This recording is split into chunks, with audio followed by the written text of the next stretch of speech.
First of all, good morning. Future licensed low voltage alarm and general and telecommunications and unrestricted contractors. And what is our goal?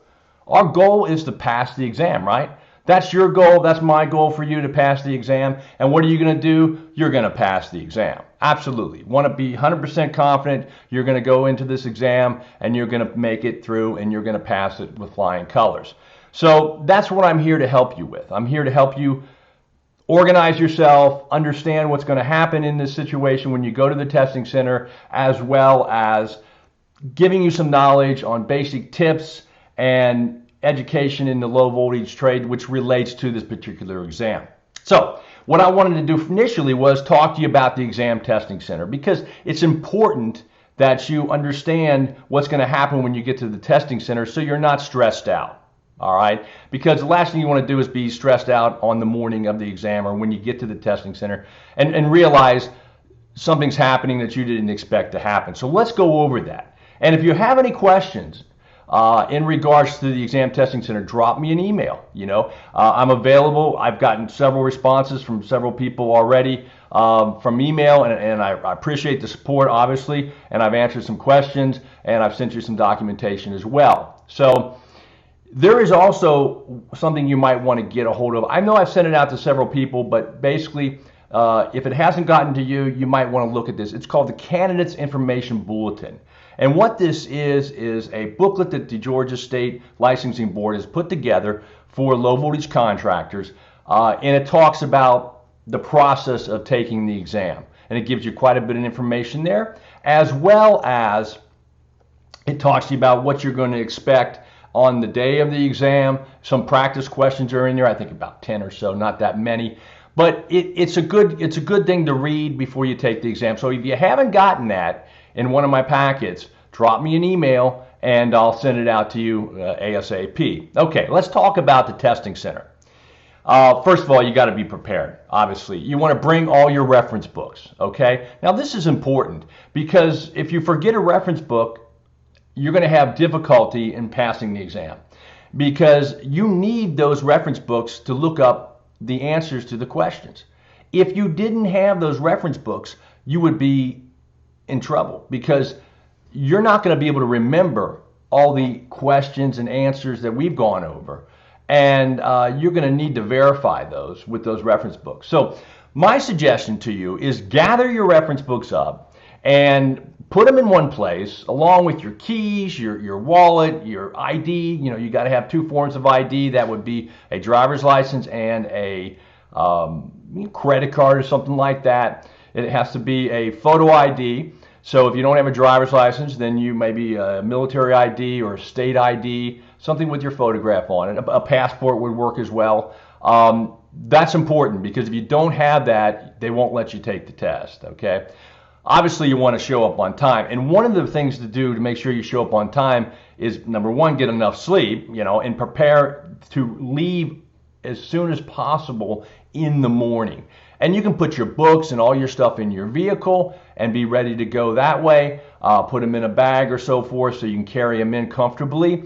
You can leave them on the kitchen counter, whatever, but make sure they're all organized and ready to go. The last thing you want to do is get up in the morning and, where's my National Electric code? Oh my gosh, where did I put that? I was reading it yesterday or the other day. Honey, where'd you put the, and then you're getting stressed out, time's going by, and who knows if you have to deal with traffic, weather conditions, and so forth. So you got to be prepared, absolutely. And think about that in advance, because that is so very important. And I've had students over the years have issues with that, and I talk about it every class.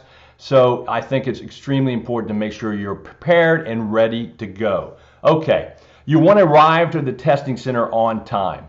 I mean, if you get there late, first of all, the testing center, it may be crowded, because a lot of times my students go to the Lilburn location, And I just recommend that one because it's got like 25 computers in there. The proctors are extremely nice to us. They know who we are, my company and everything, and they take really good care of my students. Not that they wouldn't do it in Marietta and Macon and those other areas as well, but I just kind of promote that location. So, you can go anywhere you want. My only concern with some of them is they're like an H&R Block office, and they may have 1 or 2 computers. And when you got all these books, they give you a chair to put your books on or something like that. So, but if you've already scheduled it, don't sweat that. Just be prepared and arrive on time. Actually, arrive early, honestly. That would be the best thing to do.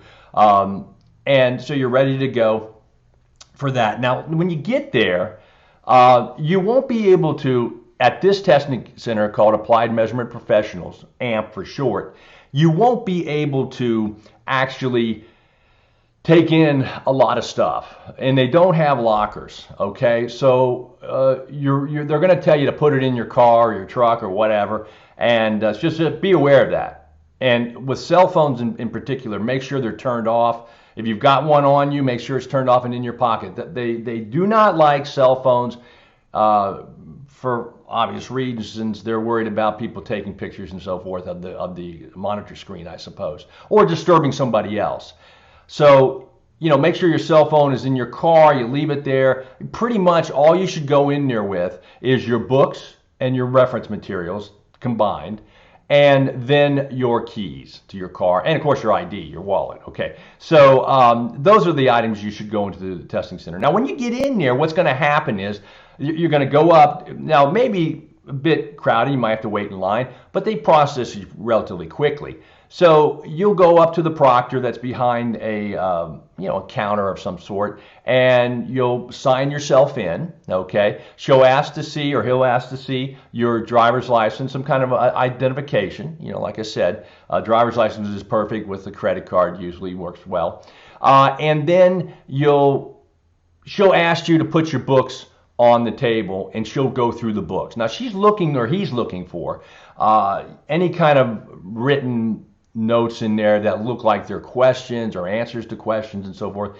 We during my courses, we write some things into the book, very small, and it's just a little note here, ADA, so-and-so, so-and-so. But we don't write questions, or we don't write specific answers to questions. We might write a reference or something like that. So normally that's not a problem. But if you start writing a lot of stuff in your books, they're going to give you a black marker if they see it, and they're going to ask you to mark it all out. Now that's going to be inconvenient, plus you're going to mark up your book. So just don't do that. You should not be taking in any answer keys of ours, the Power Learning Systems, or any questions at all that come from Power Learning Systems or what you've learned today. Now remember, the questions I'm giving you are possibly not exactly from the exams in the past, but they probably are similar to the questions, or they might be in the area of importance that I thought was important, because I've gotten a lot of feedback. But the last thing, and the reason I'm re-emphasizing this, is because I had a student do this several years back. He came to me, he says, that he took all my questions and answer keys in here, and I kind of freaked out, because that's one way of getting yourself kicked out of the exam and not being able to take the exam again. So don't do anything crazy like that. It's not necessary. It's a waste of time. Certainly a big waste of time, because you're looking at my questions and answers instead of looking in the books for the answers, right? I mean, that's the way to do it legitimately. So arrive at the testing center on time. Do what the proctor says when you're signing in. They'll take your photo. She'll ask you to review your books. She'll look through them, and then she'll sit you down, or he'll sit you down, and then actually take your photo, and then you'll be ready to go into the testing center. Okay, and they'll go in with you, and you'll sit down, and they'll go ahead and basically sign you into the computer and log you in and everything. And you have time until you press the start key. You have time to actually organize yourself. If you got glasses, get those together. Get your earplugs in if you have earplugs. Tissues if you have tissues that you're going to need to clean your glasses. Organize your books, which I'll talk about shortly, and do a few other things that are going to make you comfortable there at the testing center. So remember, though, you're not going to be able to take in a lot of like a suitcase or anything. Okay, so keep that in mind. It's not going to. They're going to ask you to leave it in your car. Okay. Now, if some reason you don't have a vehicle, let's say you're flying in and out of town, and you have a taxi or something, you're going to have to find some other way of being able to work with that. Now, what I would suggest you do is when you first get in, first of all, I would leave your luggage at the hotel and go back to the hotel and leave from there. That's number one. If you have a small carry-on, you might be able, depending upon the testing center and the proctor and their mood and so forth, you might be able to let them tell you, be able to keep it behind the counter or something. But I wouldn't bet on that because they're pretty strict about this. And like I said earlier, they don't have any lockers, so you don't have any way of putting anything in a locker, unfortunately, like keys or even anything. So you got to take that stuff in with you. So they'll be really frustrated with you if you try to come in with a bunch of clothing and stuff like that in a suitcase. Okay, so I'm just kind of warning you ahead of time. What else we got here? I mentioned they're going to examine your books. Don't be worried about that or stressed about that. I've never had any of the proctors at the time of this computer testing take anything out of anybody's books. That's indexes or tabs or anything. Now, they say though that you're not supposed to have handwritten tabs. So to keep that in mind, you don't want to. Number one, you don't want to have a lot of tabs anyway, because our tabs are large enough that you can read the headings. But if you have a lot of tabs, you're spending more time looking up the tabs. What's on the tab, trying to read the tab or the abbreviation of the tab, than you are actually finding the answer. So tabs are great, but they have to be large enough and not as many that are going to be overwhelming to you, okay? You want to keep this simple, because the simpler it is for you, the less stressed you're going to be. And believe me, 4 hours sitting there in a chair taking the computer test, just think about your driving. When you drive 4 hours or even 2 or 3 hours, you start getting a little bit tired of this drive. Well, you're sitting in a chair, maybe uncomfortable chair. The air conditioning might not be as good as you want, or the heater might not be as good as you want. So you're going to be under a little bit of stress already. So you don't want to add any more to it. Restrooms. One thing about restrooms are you can take a break. Obviously, you can't smoke. You can't go outside the building. You can go to the restroom. But let me warn you that takes away from your time of taking the test, especially unrestricted telecom and alarm students that are taking these tests. These tests usually take 4 hours, okay? The full 4 hours. So you really don't have time to spend 15 minutes in the restroom. So your system, so I wouldn't drink a pot of coffee before you go into the testing center, all right? And if you have to go to the bathroom, just get in there, get out as quick as you can, and get back to the computer, okay? Just try to make it efficient. All right. No liquids allowed. They do not allow any liquids in the testing center. I guess they were worried about them being spilled or so forth. Unless you have a health condition of some sort, then you can take liquids in, but you've got to get permission, and they may even ask for a note from a doctor. I mean, they're pretty strict about that. They just don't want anybody in there drinking. There's a water fountain somewhere in the building there you could go to if you absolutely had to, but again, you're taking time away from your test, okay? During the exam, keep as quiet as possible. Now here's the issue with that. You're going to be sitting there taking your exam, and there may be a gentleman or lady or somebody sitting next to you that is also taking an exam, but they may not be taking the licensing exam for low voltage. They could be taking a real estate exam. They could be taking any kind of exam. And what I found sometimes is people can get frustrated taking the exams. They can start making noises, getting stressed out. They can be tapping on the tables. They can say things, mumbling things under their breath. They can be very distracting. You've got to know going in that kind of stuff is not going to bother you. Just plan on somebody distracting you, and you just say, oh, I knew Steve said it, somebody's going to distract me, and this guy over here is distracting me. I'm not going to pay attention to him or her. I'm going to focus on what I have to do and just not pay attention. Now, that's why I suggest sometimes to bring in these foam earplugs. You know, the ones you just kind of squish between your fingers, and construction ones, and you put them in your ear. It'll drop down the decibel, the level sound, probably about to about 28, 29 dBs or something like that. So it'll be quieter for you. Okay, and you know, the proctor's going to be coming in too, setting up other people on the computer. Some people don't have a 4-hour test, so they may be disturbing you next to that. So the proctors leave you alone once you start taking your test. They don't come in and look over your shoulders. They don't, I mean, unless you're writing down things in the books or something, and they see that, they'll tell you you're not supposed to write in the books. Okay, so but they leave you alone. They don't bother you. So just realize though that maybe you should get some earplugs if that kind of stuff bothers you. Then you know, be aware that it might happen. And so I wanted to bring it up to you. Okay, so now when you go leave the testing center, mentioning the books here, they will look at your books, and they'll give you a piece of scratch paper when you go in.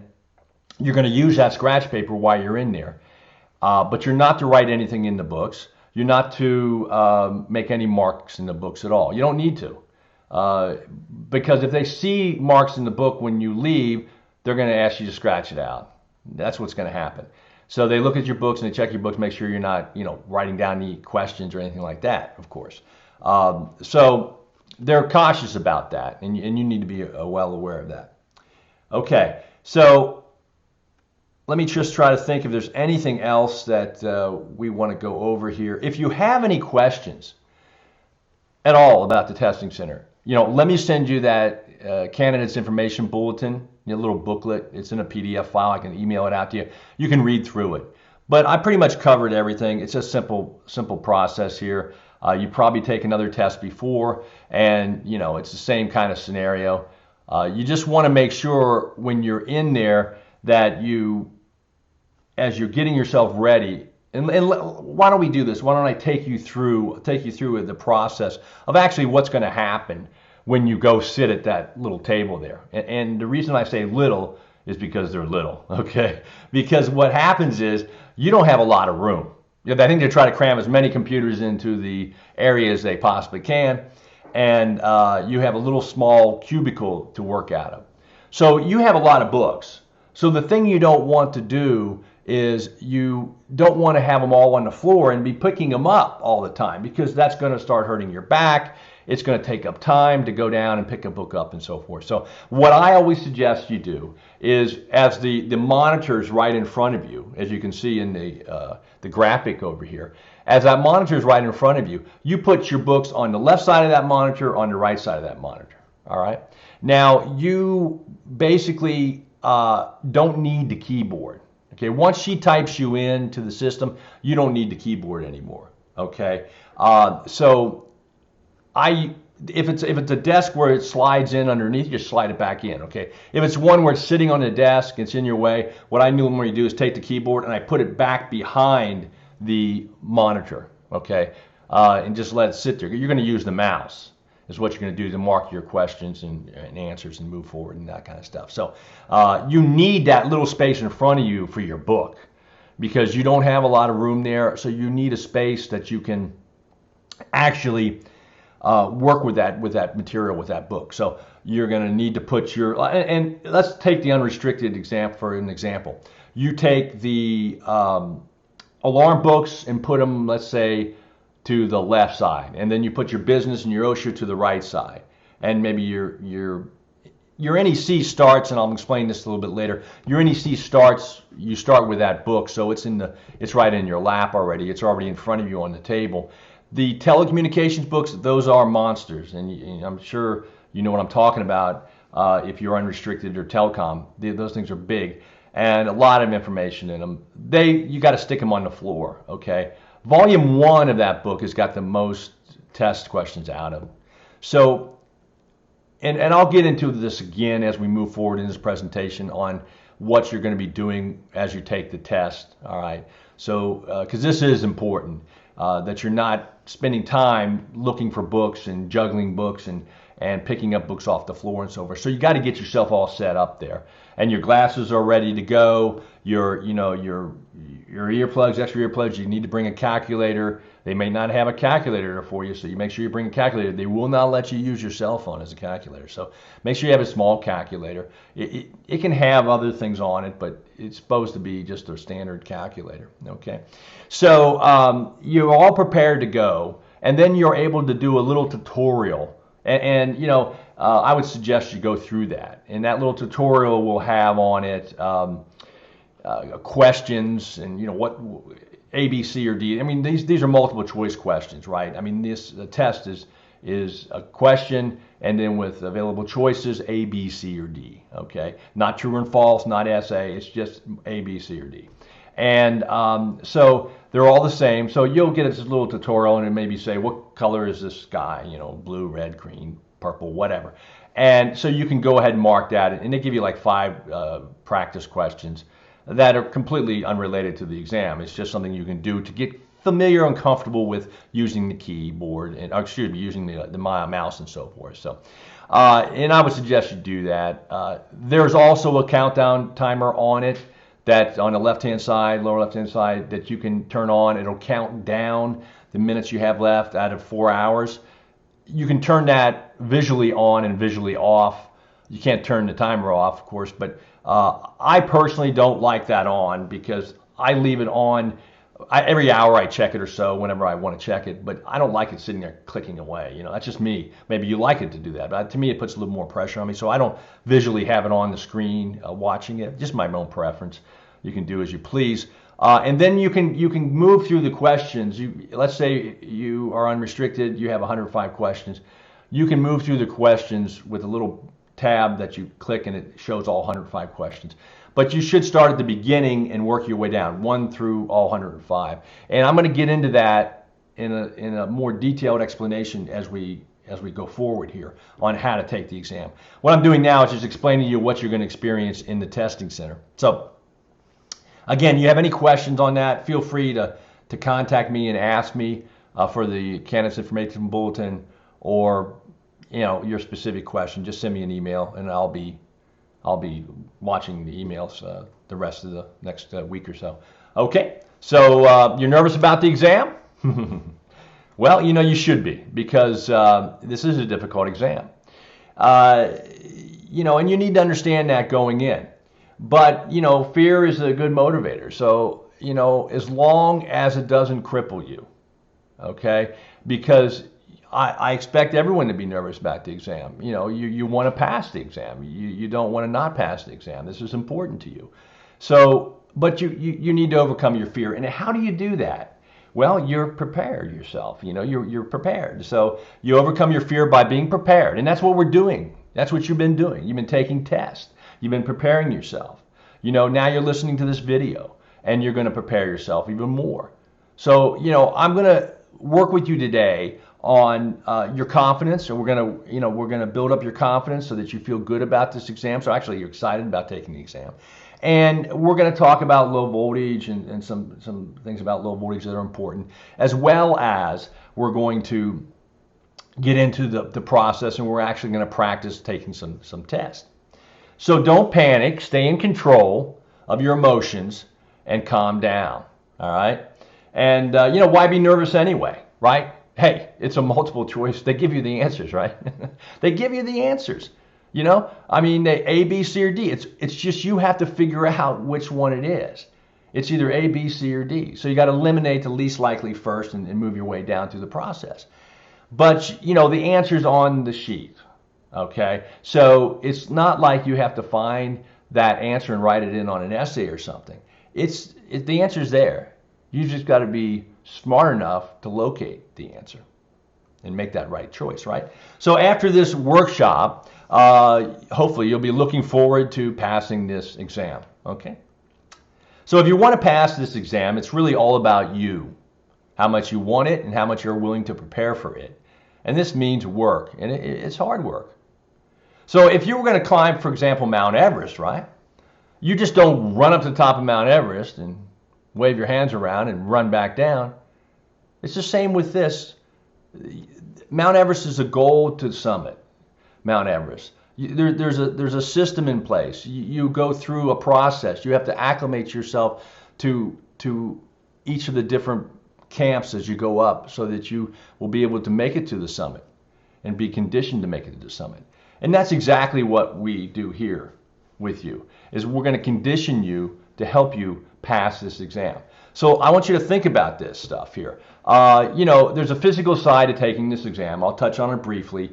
When you're sitting there for 4 hours, you're going to get stressed. Your muscles are going to hurt. Your back is going to ache probably. You're going to feel a little bit uncomfortable depending upon the comfortability of the chairs you're sitting in. You might have eye strain looking at the computer and so forth. You're going to be in one position the whole time. I make it sound so horrible, but the point is you have to overcome those issues and not let those distract you. So, you can stretch, that's one of the things I do when I take an exam. I don't stand up and stretch, but, I stretch my neck. I do this kind of stuff. I just relax for a little bit, and breathe in deeply and so forth. So, and you got to be able to relax. So, massage. If your neck's getting tired, you can massage yourself. Do this, whatever makes you feel more comfortable. Maybe close your eyes. Take a few deep breaths.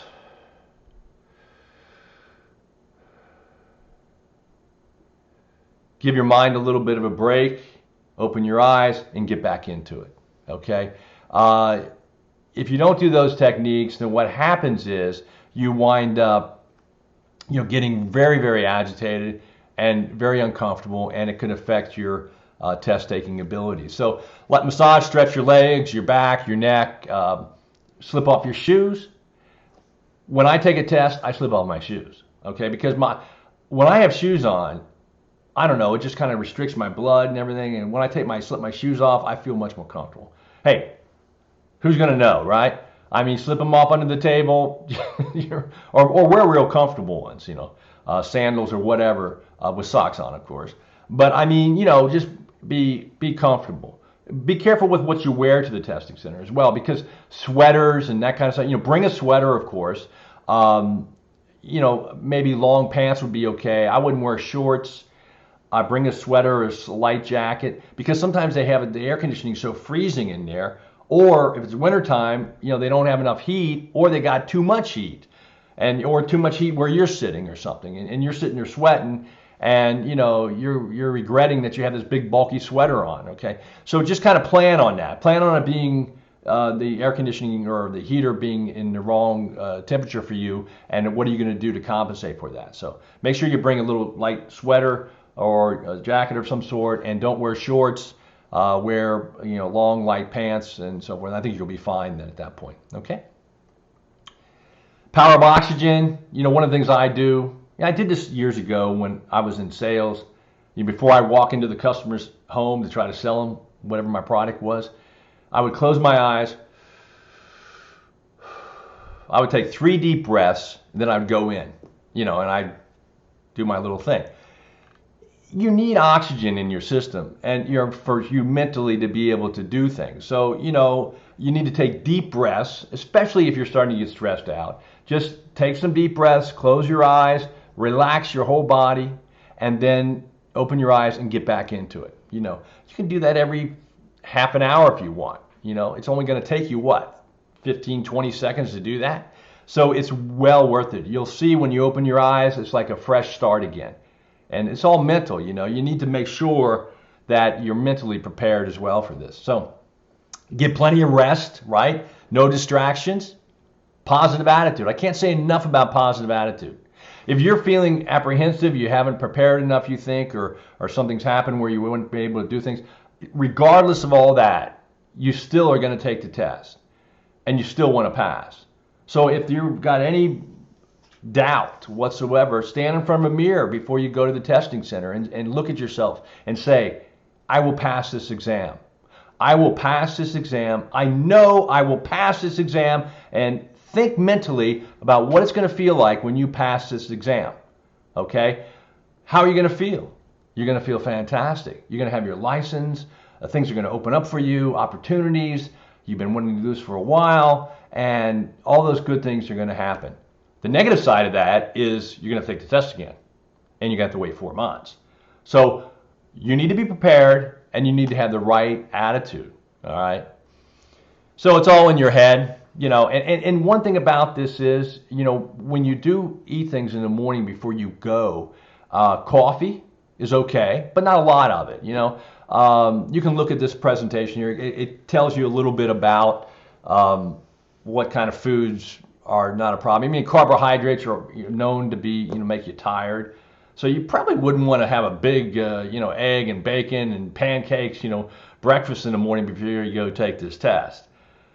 Besides the fact that you might be going to the bathroom, the other thing is it's going to slow you down mentally. So you know your body, you know yourself, and what you can and can't eat. Obviously, you're not going to want to go out and you know, on a drinking binge the night before you got to take a test. You know, so prepare for this stuff. I mean, it's only one day out of your life, 4 hours. So don't mess it up by doing something that you're going to regret when you're in there. Okay, so. So you need to be conditioned and for successfully passing this exam. So you be physically and mentally prepared. Learn effective test-taking strategies, which we're going to teach you today. Minimize the amount of time you spend per question. That's important. We'll talk about that more as we move forward. Condition yourself with practice exams. Okay, I gave you practice exams online. You've also were sent in your yellow packet exams I take during the students take during the workshop that we have, the live workshop. So those are important to take as well. I mean, if you're not confident and you're taking a test on Monday, all right, being this Sunday, you know, maybe you ought to reschedule.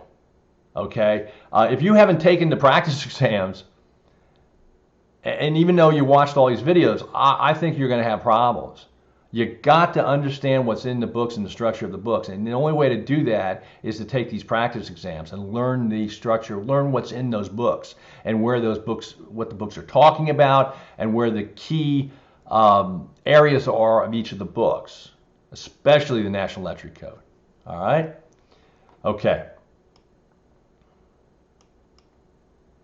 All right. Let's keep going here. Condition yourself with practice exams.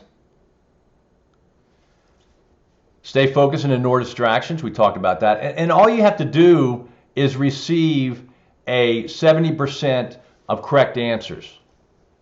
Okay, or more, of course, in order to pass the exam. 70%, that's a C. Okay? I'm not asking you to get a B or an A. Just get a C. Okay, we just want to get past. Let me explain. When you go to the doctor, right? And you're in a doctor's office, and you know you see all these diplomas on the wall, and you go, wow, you know, and you're gonna have maybe some kind of surgery or something, and you're thinking, well, this guy's got all these diplomas. This looks pretty nice, but you really don't know what he got on his grades. You don't know. Maybe this is a C doctor. Maybe he's an A doctor. Maybe he just passed. You don't really know that, and you're not gonna know. Nobody's gonna know whether you passed by a 70% or even 95%. And in fact, you won't even know, unfortunately. Several years back, they stopped giving out the scores. So I hate to tell you that, but that's the case. So when you pass, you pass. And you'll be licensed and you'll be good to go. I wish they would tell us the scores of the doctors, huh? You go in there to have an operation or something, you're going to have some brain surgery or something, and you find out later on, well, the doctor barely made it through college. So maybe they should post their grades, huh? Okay. So if you go to a customer's home or business to do an installation or for service, you wouldn't think of not bringing your tools, right? Well, you'd not just need any tools. You need efficient and effective tools. There's a big difference between a screwdriver and a power screwdriver, or a handsaw and a power saw. You know, we're all in the construction trade, right? Years ago, when I was in the security business and I worked as a youngster with ADT, I mean, literally, I shows you how old I am, but we only had screwdrivers, and we would just screw in all these door switches, and I'd go into a warehouse and have to put in all these overhead contacts or whatever on the roll-up doors, and I'd be using a screwdriver and a drill. And later on, they came out with the power screwdrivers, and those are power drills and whatever that you could use with variables, and you could make the job a lot easier. And that's what we're trying to do here. I'm trying to give you tools so that the job is going to be a lot easier for you. Okay? So, what are your tools? Well, first of all, your biggest tools are your exam reference books, right? That's where all the answers are, or at least 98% of them. There are some common knowledge questions. We'll talk about those later, but at least majority of them there are in your reference materials. Okay, so you got to have the right type or the right version. Now, I've talked about that as we put the tabs in earlier, so I won't get into that too much. If I've said your version is okay, it's okay. All right, but you're not going to want to use a 2005 edition of the National Electric Code when they're going through now the 2011, and there's been a lot of changes. 2008's okay, but not 2005 or 2002 or those earlier editions. Okay, so just keep that in mind. So what kind of tools do you have? Well, we have highlighters, right? Highlighters. We got yellow, green highlighters. And what are those good for? Well, they're good for highlighting key information in the reference books.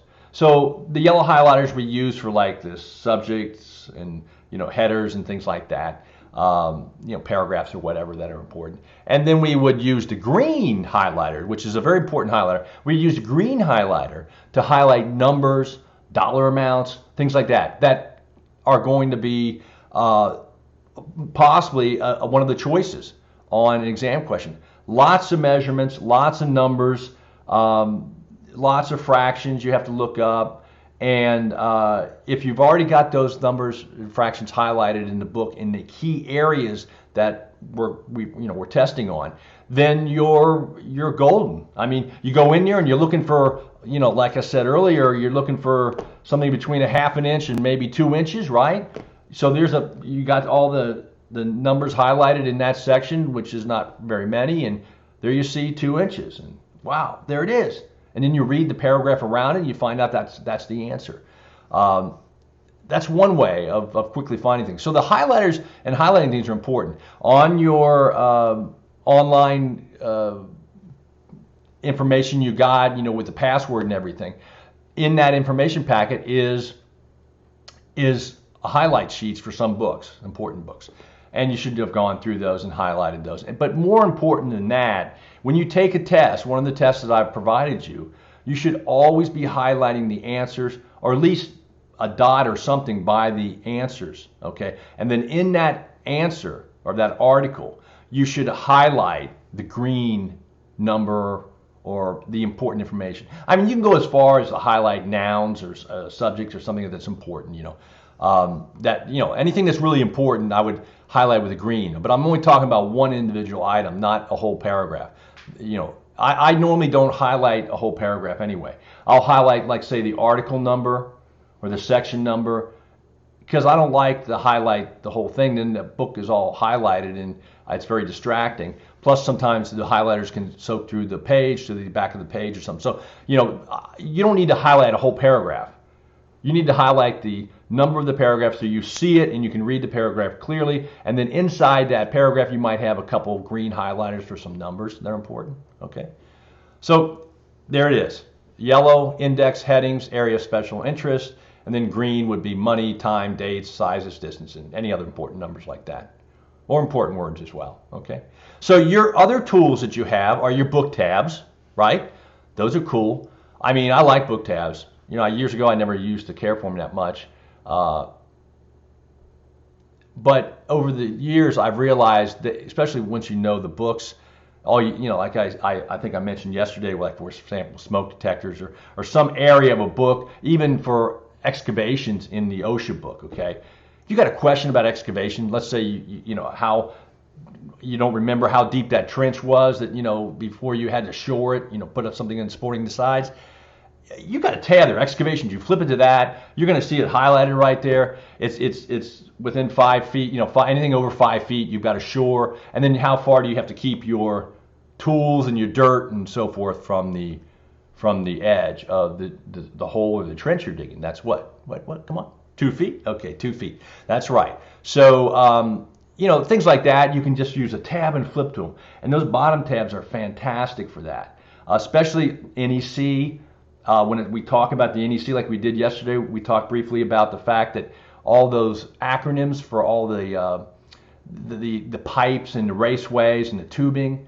So if you get a question on an acronym, why look it up in the index? Why not just flip there into the table of contents and find the acronym, like RMC or something, and go right to that page, right to that section. So that's easy to do that. Then you have your indexes. Now indexes are good, provided they're good indexes.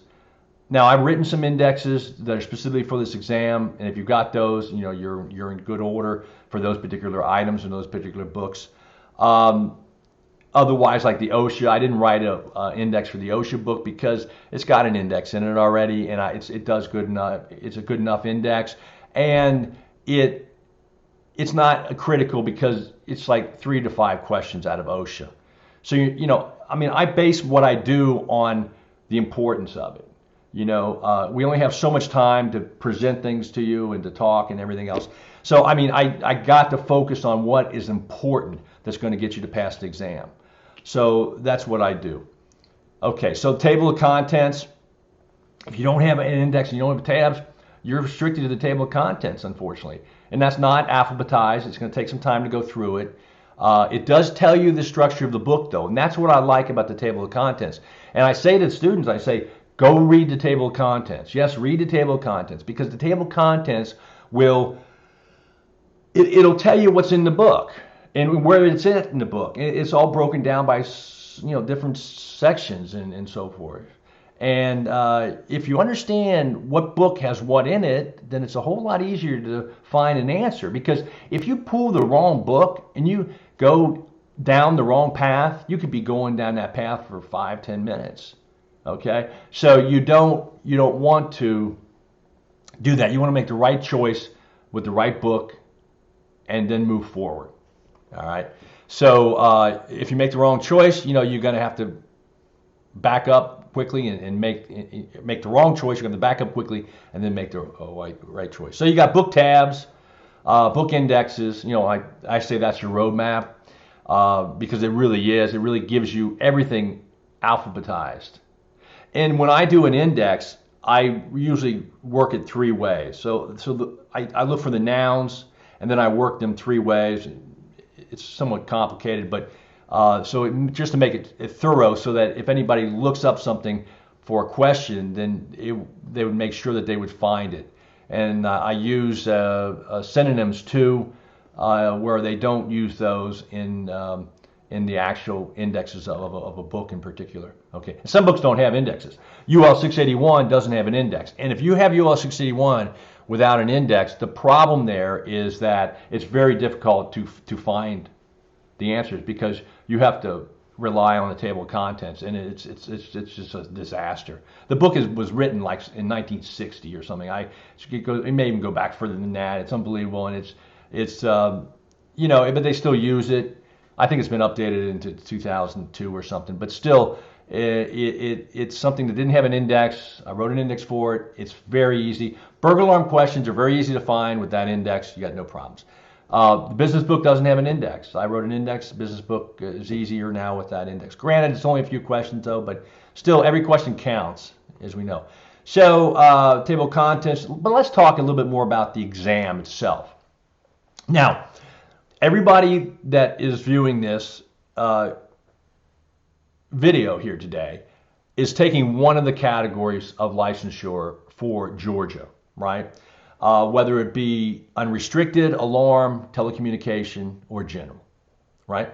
So basically, unrestricted, you have 105 questions, about 2 minutes a question when you break it down, divide it out, and then figure the time it takes to click the mouse and mark it off and move on to the next question. It's not a lot of time. 2 minutes goes by very quickly. And then alarm, you have 90 questions. Telecommunications, you have 85 questions. And general, you have 60 questions. Now, you all have 4 hours. Okay, so obviously general has 60 questions. They got a lot more time to look up and explore and find the answers. So I would say it's probably an easier exam based on that. Not that the questions would be any easier, but the fact that you got more time makes it easier.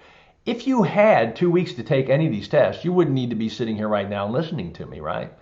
Because you could eventually pass, because anybody could find the answer eventually. The thing is, you need to find it within a specific period of time, and that puts pressure on you, and it's difficult to find the answers for everything, and especially when you have a lot of books. So that's why you're here. So I'm working with you to be able to maximize the amount of time you have available to answer those difficult questions by minimizing the time you spend on the easier questions, okay? So you also have these dummy questions. Now, what are dummy questions? I call them dummy questions. They're really like pre-test questions. I call them dummy questions because if you spend more than 2 minutes on them, you're kind of a dummy. Because I preach a lot. You only spend 2 minutes on a question, then move on. You can always come back to it later and work on it again. But most questions you should find within 2 minutes. So, you've got 15 dummy questions for unrestricted, and you've got 15 for alarm, and you've got 10 for telecom, and then you have 10 for general. Now think about that. Well, what does that mean? That means that 15 of the questions out of 105 questions are worthless, aren't count for anything. And when it comes to the alarm, it's 15 too, it's even worse. And then 10 for telecom and 10 for general. So that means those 10 questions are in the mix that you're taking those tests on. You don't know which ones they are. You don't know if they're easy. You don't know if they're hard. You don't know if they're wrong. And what happens is if you spend a lot of time on any question, you could be a dummy because you could be spending time on a question that doesn't have any value. And you're banging your head against the wall, thinking to yourself, I know I got this answer somewhere. I know I can find this answer. It doesn't make any sense. Why isn't it in the book and whatever? And here it's not even worth anything. They use these questions to evaluate them. If so many people get them and pass with them, or not get them and then they make the score, then they might use them in another test. There's the way the testing system works is there's a bank of questions, say 2,000 questions. And when you take your test, they grab these questions, the system does, and puts them in your test based on a value of difficulty. So that's another issue with these tests, is not all test questions are valued the same. Mostly they're all the same, but there's a little bit variable on some of them. And maybe that variable is because they don't have an index for the book or something. So if you got an index, you're ahead of the game. But in any case, those questions, those dummy questions, aren't counted. You don't know where they're at in the mix, and when you look at them, they look like any other question. But when they grade them, they take those out, so that doesn't count against you or to help you. Okay, so no matter if you got them all right or if you got them all wrong, it doesn't matter. The key for you to know is that they're in the mix. So you got to be careful, because if you get obsessed, I know like some of us get obsessed about things, and I'm kind of that way as well, and get obsessed about this or that, and I know I can find it, and now 10, 15 minutes goes by, and you're looking for one question, and then it's not even worth anything. So understand that you need to move through this exam quickly. Don't let one question or two questions or so bog you down. If you can't find the answer quickly, move on, okay? You're not going to find all the answers. I'll tell you right now, you're not going to do it. When we used to get these scores from everybody, I think the highest student was like maybe 98. But the problem is that I know for a fact that some of the questions are wrong. Okay, and that sounds crazy, but they are. I've gotten feedback on certain questions as to the available choices, and the available choice is not the answer. Now, I don't know if that was a dummy question or what it was, but I get feedback from questions like a lot. So I know there's some flaws in the system. Okay. First of all, these are all people that are writing these questions that are people that are in like a focus group, and maybe the guy's an alarm guy and a telecom guy, whatever. And they, these companies just take these questions with, okay, that's fine. There's no verification on anything. So the bottom line is now, I don't want to scare you and make you think that this whole test is, flawed or anything. No, you're going to run across one or two questions that you probably can't find the answer for, or maybe more, 5, can't find the answer for, and maybe some of them you know the answer, but it's not available. So, don't get all frustrated and spend another 3, 4, 5 minutes on it. When you can't find the answer, move on. Okay, and we'll talk about how you're going to do that as we continue to go through this process. So keep that in mind. You've got 4 hours, you've got a limited amount of time, and you've got these dummy questions that are in there, and you want to not spend more than 2 minutes a question. Okay, and what this comes down to is it comes down to hyperspeed. Okay, now what do I mean by hyperspeed? Let me just see if I can back up here a little bit and show you this with a National Electric Code. Okay, so this is the NEC, right? Now, let's say you're going through the NEC, and this is an example of what I mean when I say, don't do it like this. Okay, here's my question. I read my question. I read it thoroughly 1 or 2 times. Oh, I understand it. I'm going to look for the noun or the subject of the question, and we're going to talk about that in a minute. But basically, I then go searching for this. Once I look at the choices available, and I go into the book, and I think it's from the National Electric Code. So I go through here, and I think it's a grounding and bonding question. First of all, let me get my glasses on, or like a blind duck without glasses. So anyway, let's go here, and so grounding and bonding. Oh, I got a tab for that. That's great. Okay, grounding, bonding is something about grounding and low voltage conductor. Let's see if I got it here somewhere here in this section. Yeah, no, it's not there. Yeah, I don't think it's there. Yeah, not there either. No. Yeah, no. Oh boy, I don't know where it is. Oh. That's not what I'm talking about when I talk about hyperspeed. When I talk about hyperspeed, I'm talking about it's an NEC question. I get my NEC book. Of course, I probably already have it out, and I get it, and I find it's in grounding and bonding, whether I look it up in the index. If I look it up in the index, it's in the back of the book or our index, I look it up real quickly, and then I locate it, and then I go to that section as fast as I can, and then I go through it, and I have to read as quick as I can looking for this information. Go through here. Go through here. Oh, there it is. Okay, so that's what I mean by hyper. You got to read fast. You got to move fast. You got to decipher fast. You got to look at your index fast. You got to write fast. It's better to start out fast and burn out at the end, or slow down at the end, than it is to go slow at the beginning and then freak out at the end and burn out. I mean, really start just marking down anything because you don't have enough time left, because you didn't pace yourself. So you need to move through it fast. And if you've taken any of my practice exams, one of the things you'll realize really quickly is, hey man, it takes a long time to do 105 questions, man. 4 hours, 5 hours, yeah. Especially when you start at the beginning of it. I mean, I'm not just talking about answering them and moving on. I mean, I'm talking about looking them all up. So it takes a while. So you're surprised. Some people will come to this and they say, oh, it's only 100 questions, 90 questions. Well, I got 4 hours. And what happens to them is they go to the test, and then they start taking the test, and then they don't realize 3 hours has gone by, and they haven't even got through half the questions. And now they're panicked, and they're just starting to mark things and move forward, and they're getting frustrated and stressed out. You got to know, and that's one from taking these tests. When you take these tests, you'll learn very quickly that it takes a while to find these answers. I mean, this is not easy. You got to make decisions. What book it's coming out of? Where would it be located in the book? And then you've got to be able to find it in the book. And then you've got to mark it down. And then you got to move on. You don't second guess a question. You move on.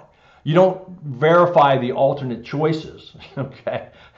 Some people, here it is written in the book. It says 1/4 inch. Well, let me just make sure it's not any of the other ones. What are you doing? You found the answer, move on to the next question.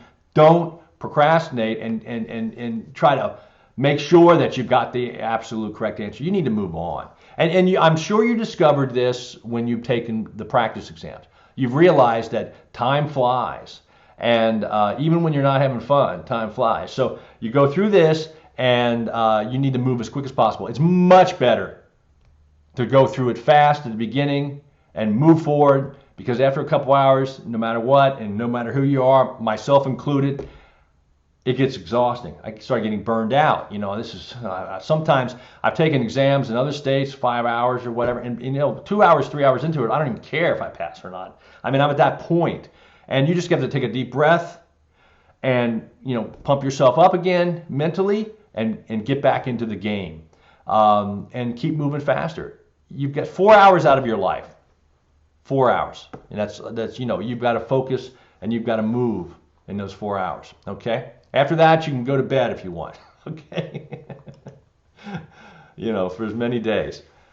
So, speed saves time and might mean the difference between passing or failing the exam. Absolutely. Absolutely. No doubt about it. Like I said earlier, if you have more time, you'll be able to find all the answers. So you have to move fast, and you have to save as much time as possible so that at the end of the exam, towards the end, you're going to be able going back to those other questions that you had difficulties with, and you're going to be able to spend more time with those questions and be able to look them up. So how do you pass the exam? Well, you physically and mentally prepare yourself, learn effective test-taking strategies, minimize the amount of time you spend per question so that you can spend more time on those more difficult questions. Condition yourself with practice exams, which is what you're doing now, right? And you will be doing if you've taken these next exams I've given you. Stay focused, ignore distractions. Okay, stay focused, ignore distractions. The proctor, the people that are in the room, you should ignore them. The temperature, whatever, the sweat pouring off your face, ignore that. Okay, and try to prepare yourself for the eventuality of something happening to you, and so you're not going to be getting stressed out about it. Follow the winning strategy, which I'm going to talk about shortly. Which is a strategy on how you're actually going to take this exam, and then receive a 70%, a C. Hey, that's all I'm asking for is a C of correct answers, of course. Okay. So let's talk a little bit about the question, and let's look at the question. What is the question asking? And you must thoroughly read the question. I can read books sometimes, and I can go through a book and I can literally read a page. And then when the page is over, I don't even remember what I read because somehow my mind's drifted and I'm thinking about something else, right? So you must thoroughly read the question as many times as necessary so you understand what the question is asking, all right? Sometimes there's a little bit of fluff in the question, a little extra stuff that you really don't need to come up with the answer. Now, they're not actually out there to try to trick you, but what they do is they add some other components to a question. Maybe it's a little bit longer than it needs to be, or the available choices are common mistakes. If you're supposed to divide something, for example, and what you wind up doing is if you multiply it, which would be the wrong way of doing it, right? They would have that answer. So even if you found an answer and you're guessing at it, let's say, and you didn't look it up, you say, oh, I got that right. I must be right because the answer is available as a choice. No. Because there could be common mistakes as choices too. When these people write these questions, and I've written a number of questions, thousands of them over the years, you have to think of what a person would do wrong. And then you put that in as available choice, okay? Because that's how you write the questions. That's what makes it better. All right. So you got to understand what the question, what the actual question is asking. So here's a question for you. There were 10 large blue feathered ducks, and some walked across a frozen lake. 2 ducks did not make it, and 3 turned back. If 3 ducks made it across, how many were left at shore? Wow. Okay, well, I definitely got to read that one again. I mean, right there. So I got to read it again. But this time when I read it, I'm going to actually go through it, and I'm going to think about it. Okay, there were 10 large blue feathered ducks. Okay, there were 10 of them. That's all. That's what I need to know. Because the question is, if 3 ducks made it across, how many were left at shore, right? So it doesn't matter to me what color they are, how many feathers they have. It doesn't even matter that they're ducks. But there were 10 of them, and some of them walked across a frozen lake. Okay, some of them walked across a frozen lake. 2 of the ducks did not make it. That leaves 8. And 3 of them turned back, right? 5. If 3 ducks made it across, how many were left at shore? 2. Okay, so sometimes with these questions, you've got to kind of think them through.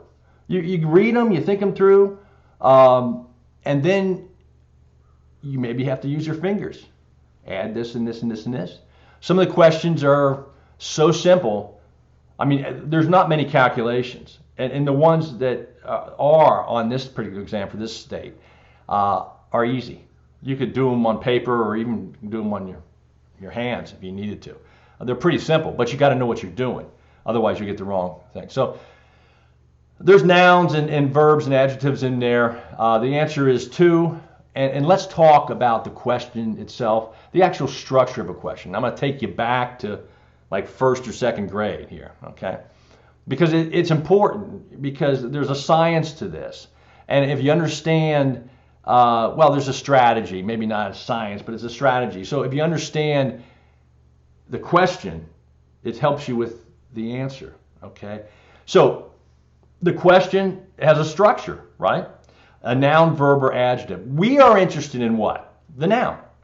Person, place, or thing, right?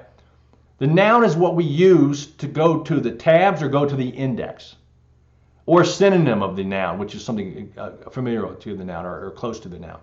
So we're going to use the index. We're not going to look up the verb, the action word, and we're not going to look up an adjective that describes a noun in most cases, unless it's this particular noun, like it's, instead of manager, it's service manager or something like that. You might look up service manager, for example, or owner or something like that. But in any case, we're interested in a noun, the subject matter in the structure. So, a noun can be a person, place, or thing. For example, my brother is an electrical contractor.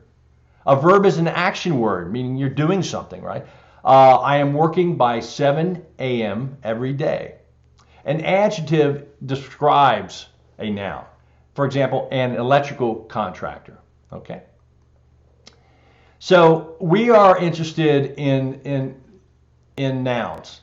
So what I want you to do, a little simple thing for me, there's a practice test in your yellow packet under the business plastic bag. So let's get that out. Come on, guys and girls. I know you feel like you're in kindergarten again, but this is important because I want you to start recognizing the differences between nouns, verbs, and adjectives. So actually this one is just the one that looks like this, okay? Actually what we're doing here is we're actually defining nouns here. Okay, I have another one for you. If you see this one here, okay, that one's we're going to talk about when we go over the National Electric Code. So just kind of hang on to that. This one here that says, got little pictures here of a little boy and a cow and a girl with blonde hair here. It says Noun Town is what it's called. Go ahead and do that. Read those instructions and do that. I'll give you 10 minutes to do that. And then no cheating now, but if you look on the back, there, that's the answer key. So you tear it off. When you're done with it, tear it off, and then there's your answers. Okay? And you can check your work. I'll give you, how about 10 minutes, okay? And it'll probably take you about that to do it. So it's now 27, okay, 30. Okay, I'll give you 10 minutes, and I'll come back to you in 10 minutes.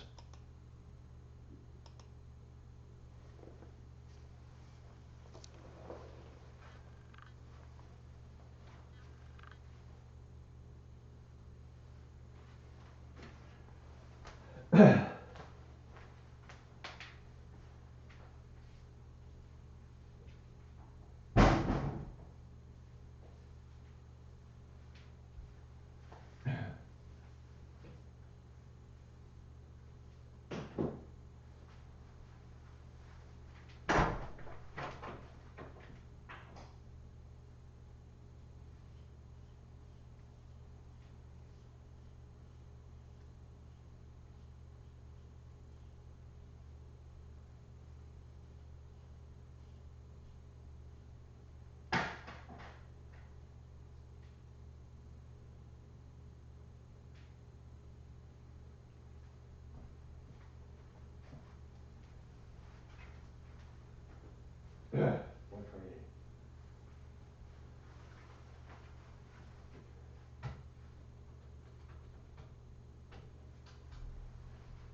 Okay, you've got about 5 minutes left.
Okay, I'm back. So hopefully you did well on that. So let's keep moving on here.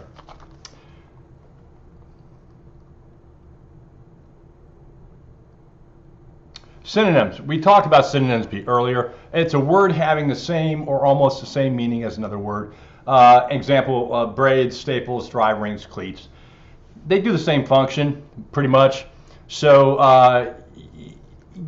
like say, for example, you have general manager, owner, person in charge.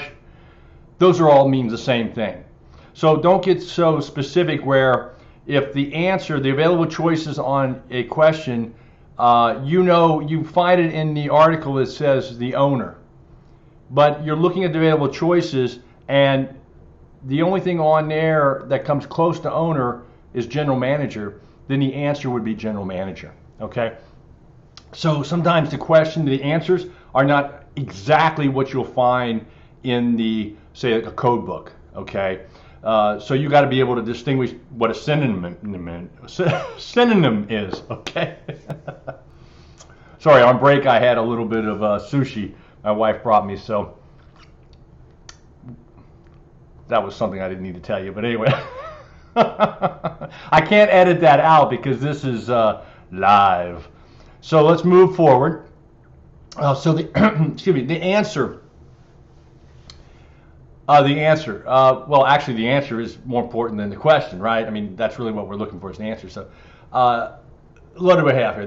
Think of what is the safest and best way of doing the job. Do the right thing. Okay. What I'm talking about here and what I've seen in regards to this is let me give you an example. A question that's been on the exam before. Okay. You're doing work at a customer's business, and you are putting in some cabling, and you are putting in some cabling between two locations in, let's say, a strip mall. The wall that's between these two locations, let's say one's a liquor store and the other one's a car store, that is a firewall, all right? And you're going to have to penetrate that firewall. Now, if you know anything about firewalls, when you penetrate a firewall, you have to seal it with fire stop material, so to bring it back up to the rating it was originally on. So if it's a 2-hour drywall firewall or 2-hour firewall, you penetrate it with wires or a sleeve or a piece of conduit or something like that, you have to seal it around the penetration with this approved material, like a cementitious or a putty type material that has been approved for this fire stopping rating of at least 2 hours. So that was just some background. Okay, so the thing is, so you penetrate this opening, and you notice about 3 feet further down the wall, you notice that somebody else has penetrated the opening with just a cable, and all they did was they just busted a hole through there and stuck their wire through there. And you know that's a violation. So what are you to do? Number one, report it to the fire marshal. Number two, report it to the owner and tell him you'll fix it. Of course, there'll be a charge. And number three, do nothing. And number four, fix it. All right? The answer is number four, fix it. Okay? Because the licensing board doesn't care whether you get paid to fix it, doesn't care what you do with it other than repair it. Because as a professional contractor, that's a violation, and you saw it, and regardless of the fact that it is your responsibility or not, you should repair it. Okay, that's what they want. That's the answer they want. Do the right thing is what I call it. Okay, you want to think about what is the safest and best way of doing a job.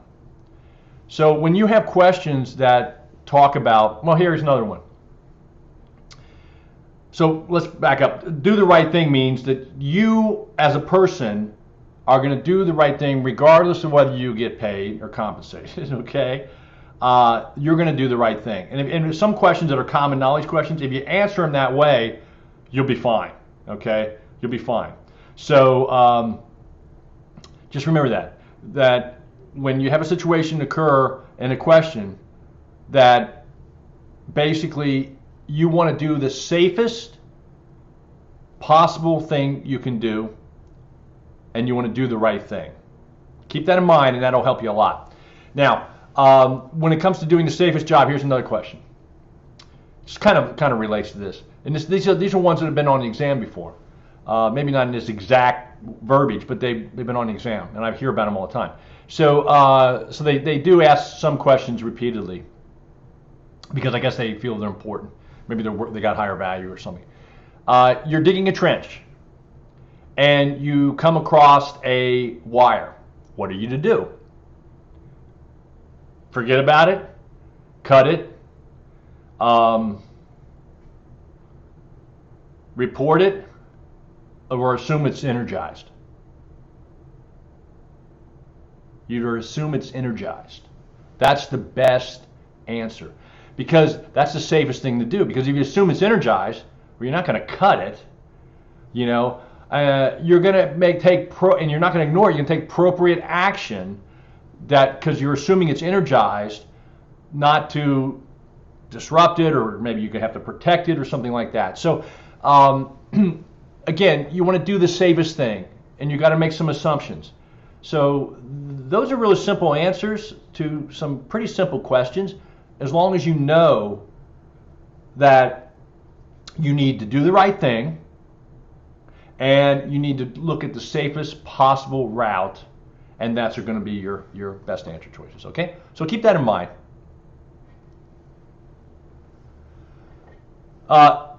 What's best for the customer?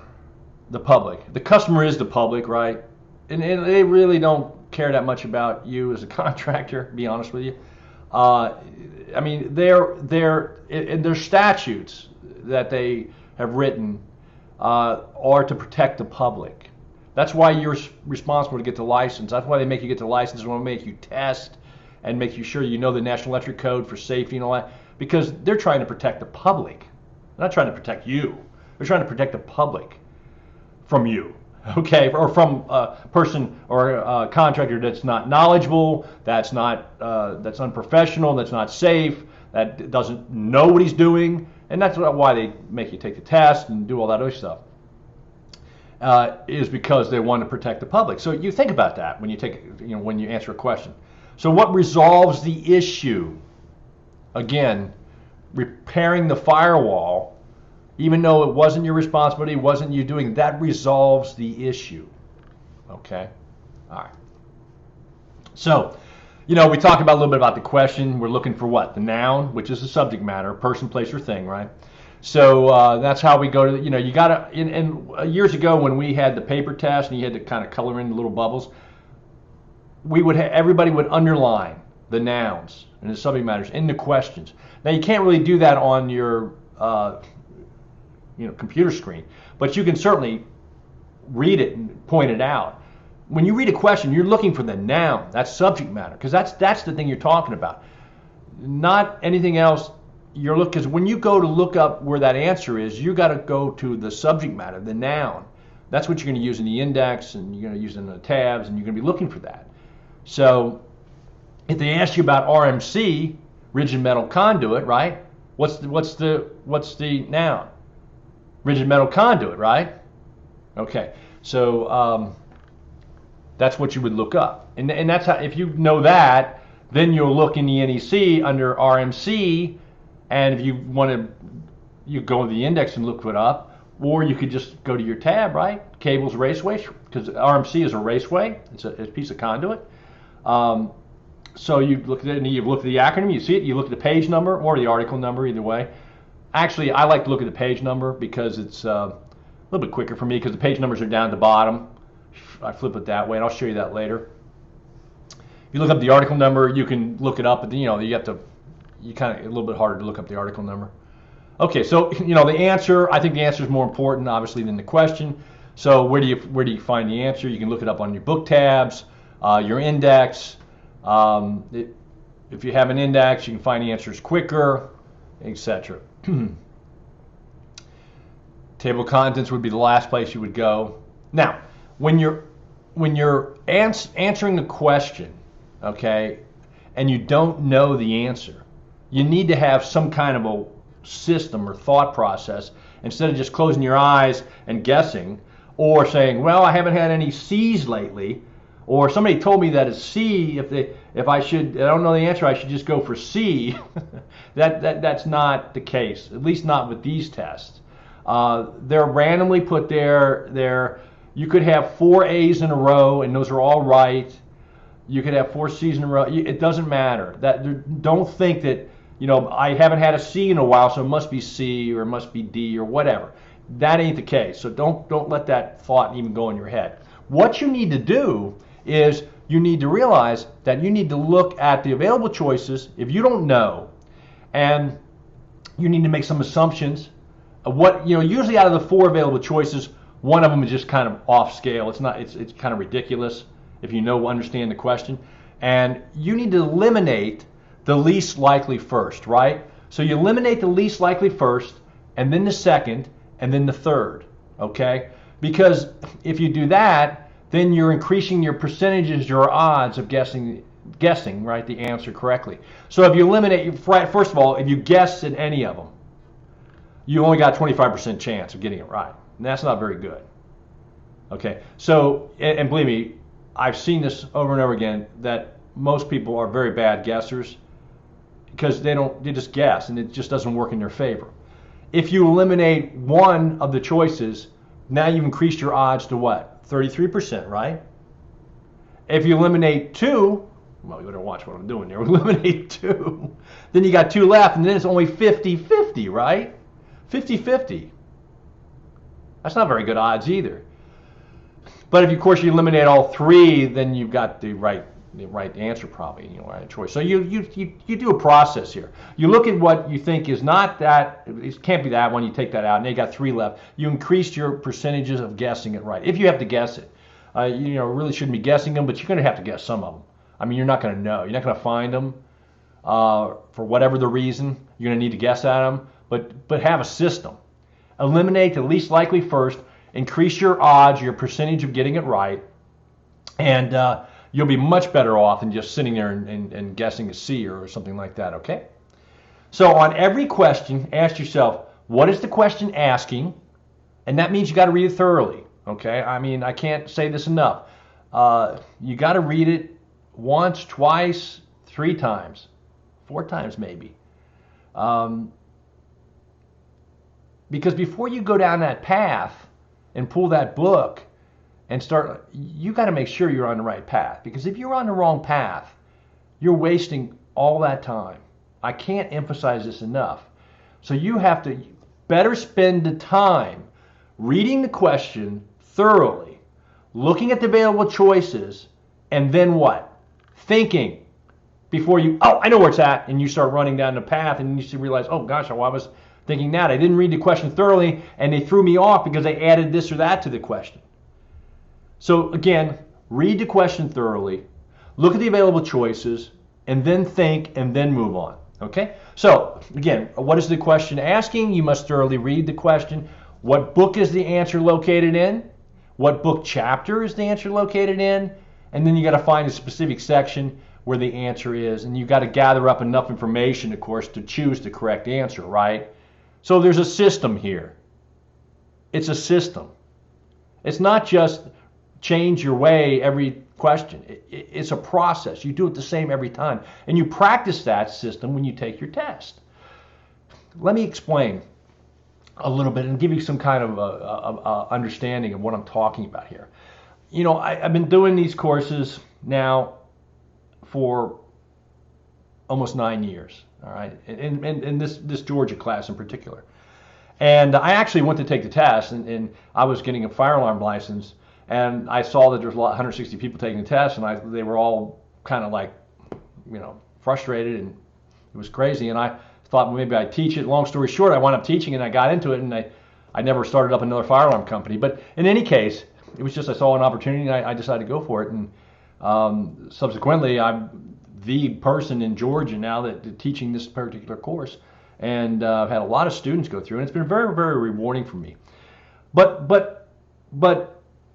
what I want to say here is that I have had people in my courses that have been owners' wives, that have been or husbands of owners, and then the owner is a woman, and they know more than the husband.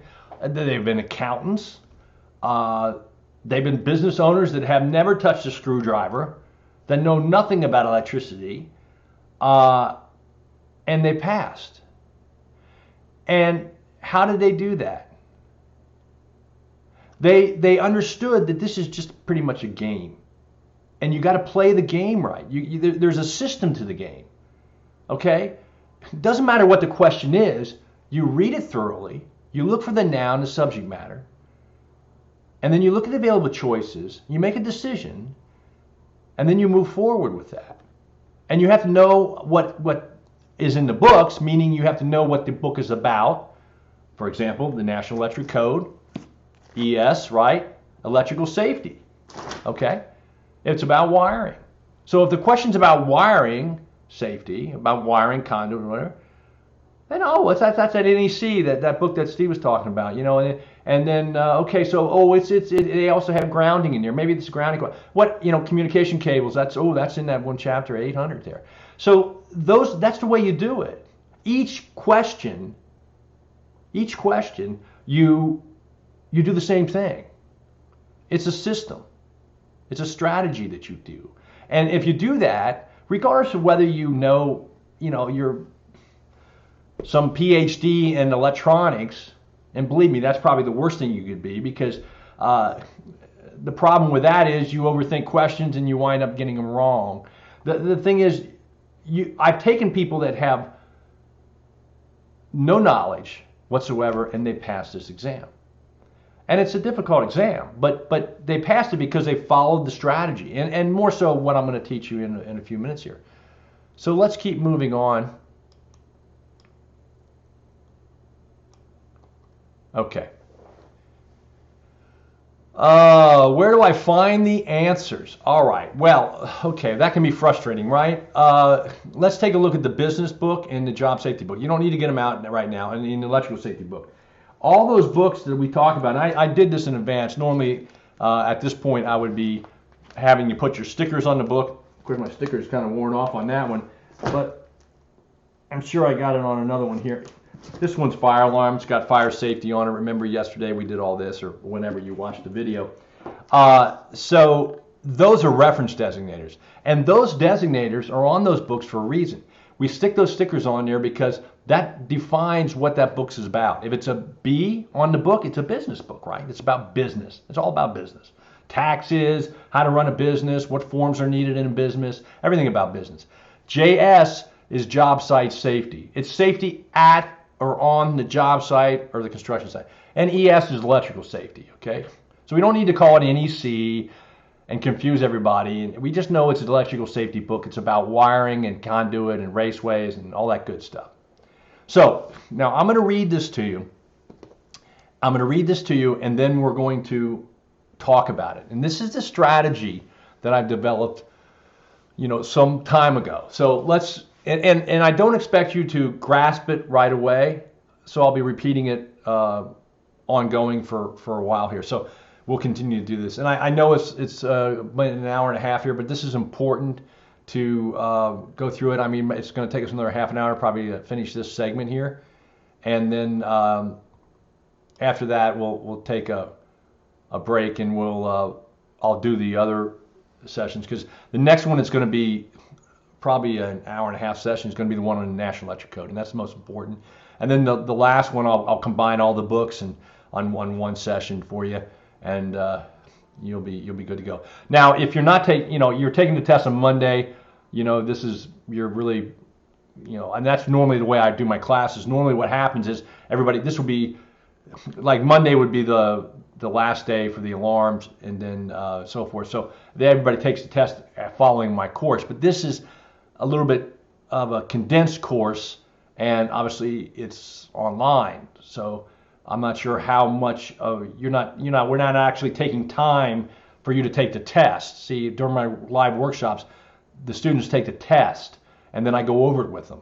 You're missing that benefit. Of course, you're not paying that kind of cost either. So, and we didn't have one for January. So there's many reasons for that. But in any case, if you're not taking the test on Monday, then you've got plenty of time, depending on when you're taking it, to continue this and listen to the course again, or practice this and practice the test and take them again, or as many times as you can, and look up the answers and become really good at it, so that when you go take the test, it's a walk in the park.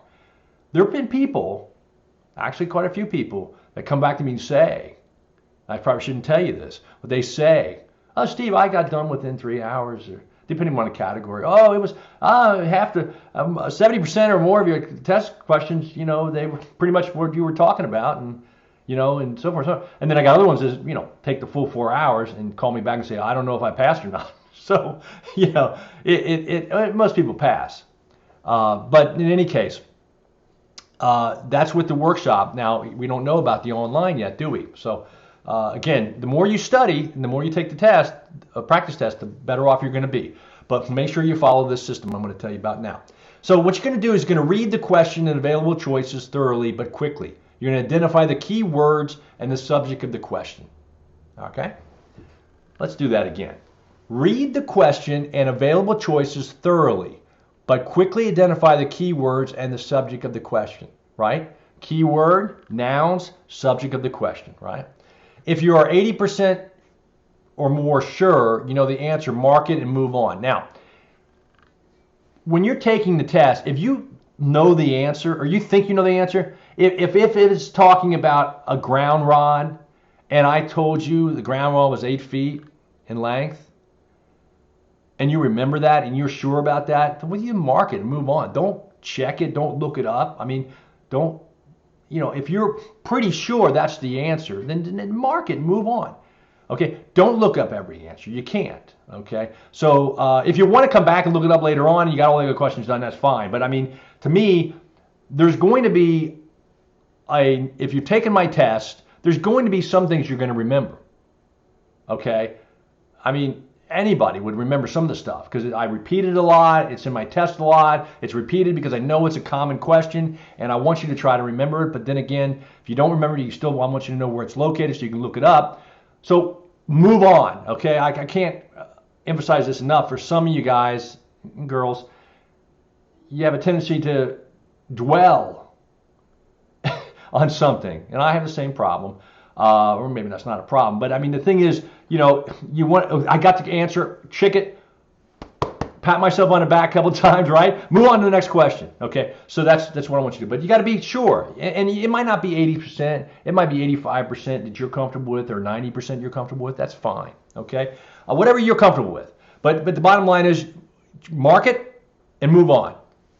Now, if you believe it's electrical safety question, National Electric Code, that's the electrical safety book, all right? ES, that's this one right here that we've been talking about all day and everything. This guy right here, right?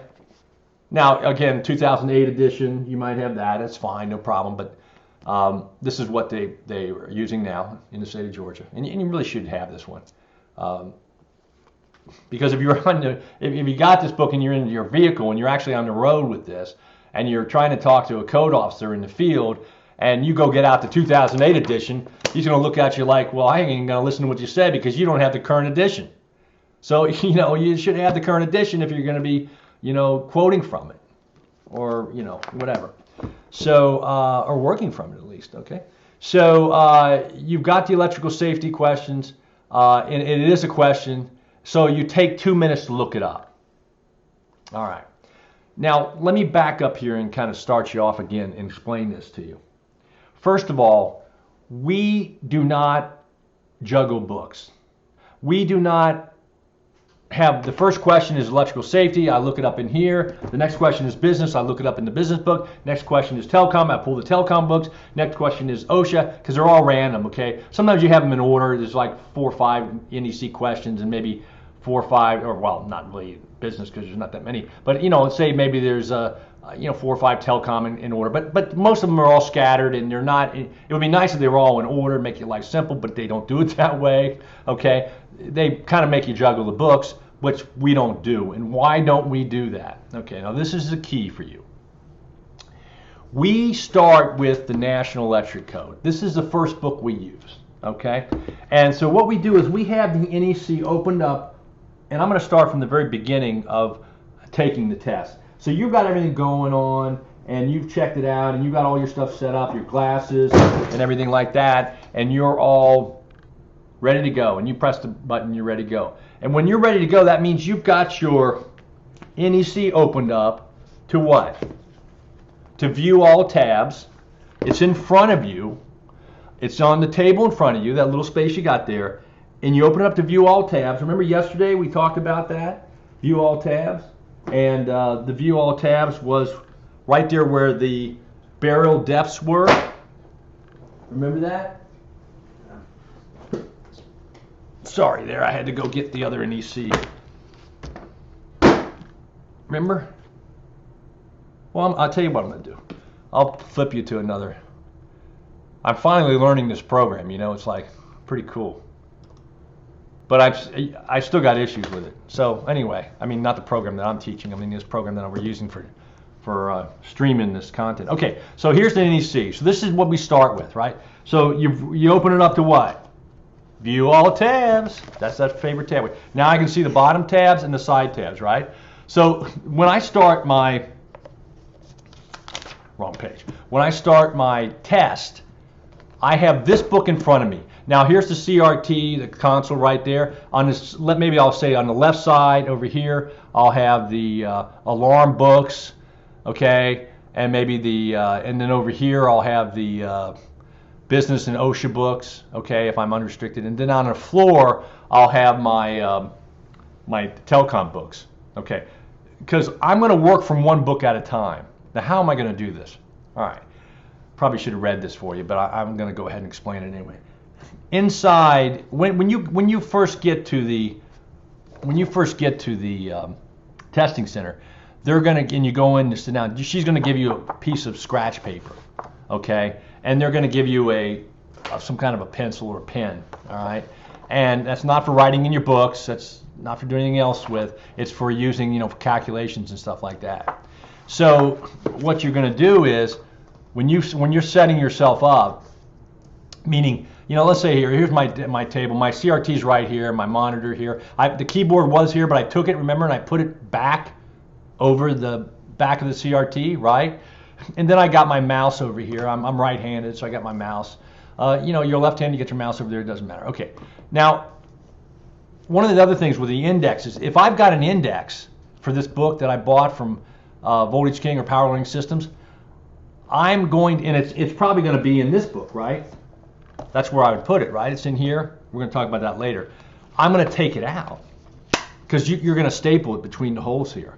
So when you take it out, then you can take it out before you start. Now you got the index. This is not the index. It's just an example. I don't want to go get an index. So I leave my index over here maybe. So I've got my index that I can look through. It's stapled right between the holes, so I can use it. And I can use it here like this while I'm working the book.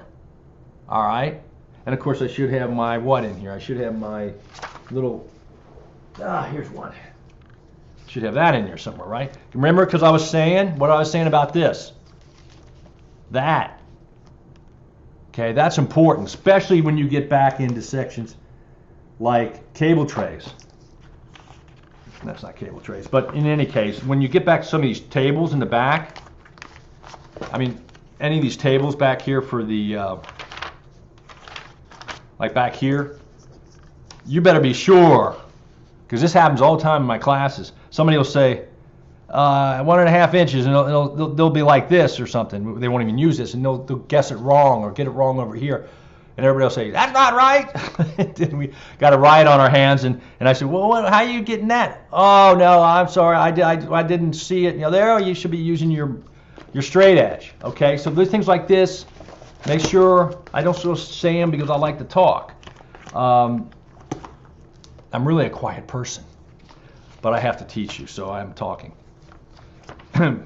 My wife wouldn't agree with that, but in any case. Okay, so you got your index for the NEC here, you got this here, and this is your main book. Remember, most of the questions come out of this book, right? At least 50% of them, so why not start here? Okay, so the first question is, let's just say it is an NEC question. Well, first of all, what I'm going to do here is, let's say this is my scratch paper, I've got this, and remember all the books have those on them, right? So what I'm going to do here, and I'll show you this again, so don't panic on me here. ES, right? I also have a business book, right? B, right? I have a what book? I also have a OSHA book, which is what? The job site safety, right? That's JS, remember? And then what else do I have? I have alarm, which is actually BA for burglar alarm. That's the two UL books. Then I have FA for fire alarm. Remember fire alarm? That's the book that's all about the equipment. Now, it's just the equipment. This is about cabling. This one here is all about cabling and stuff. Wiring, remember? Wiring, okay. So then you got FA, and then you've got, what's the last one? Well, we got FS. I almost forgot that. Fire safety. Remember, that's about, it's a fire book too, but it's about safety. It's about, the occupancies and all that stuff we talked about briefly yesterday. And then I got those big books called telecom, okay? So I've written, you could do this at class. In fact, it's a funny thing because I used to, well, it's not a funny thing, but it's actually an interesting thing, and I'll make this comment for you. I've been doing this system ever since we started. I mean, I designed this, developed this thing, and it works out really well. And I mean, it's definitely, if you look at any of the testimonials that are on my website, under Georgia State exam or low voltage exam or whatever, look at the hundreds I'm not kidding. Hundreds of testimonials from people, and I stopped posting those about 4 years ago. Okay, because there's just too many. But and I love testimonials, so that doesn't mean don't give me one. I should post them again. I've been making them. I'm thinking about doing that. But in any case, if you read those testimonies, you'll see that a lot of them are saying it's your system that is so effective. It's your system that works. Now, I'm not taking credit for the system. I'm just explaining to you that, this is about you and about how you're going to pass the exam, okay? I'm just giving you information. So, if I was there to take the test, it'd be a different story, but, you can't pay me enough to do that. So the thing is that you're going to write down these book reference designators, and they're sitting right there next to your CRT, right? Both of them, so you can see them all right there. And telecom's on the floor. So what happens is you write this down on your scratch paper in advance. Now, my story I was going to tell you really quickly was that I used to have stickers. Not the ones we put on the books, but they would take them into the testing center. And what happened was I would have them put the stickers across here, ES, and it would kind of explain what it was: electrical safety, NEC, ES, and they'd put them across the page, right? And they were taking them into the testing centers, and they were using them. But I got feedback from the proctors, or not from what the proctors said in Lilburn.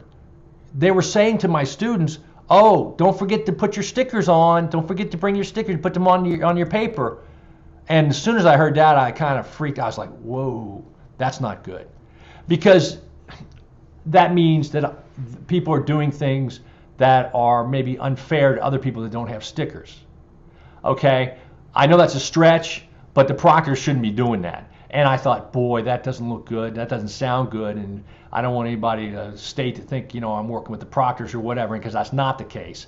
But I mean, so I stopped that. I stopped making stickers for these papers. So now you have to remember, okay, ESB, JSBA, and it's right there on the books for you and so forth. And we're going to go over it several more times as we go through this. So what you're doing is you're writing these down on your scratch paper, because you're going to write down the question numbers here that you can't find. That's as basic as it gets.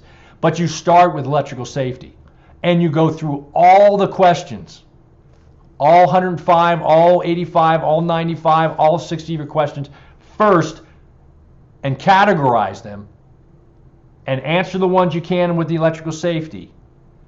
But if they're coming from another book, you write down the question number where you think it's coming from.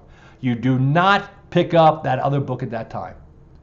I know you're tempted to do it. I know you're something in your ear is begging you to pick up that book because you know exactly where it is, but don't do it. Because the minute you do it, you're off the system, and now you're going to be juggling books, and it's going to take a lot more time. And the real problem is when you're sitting here and you're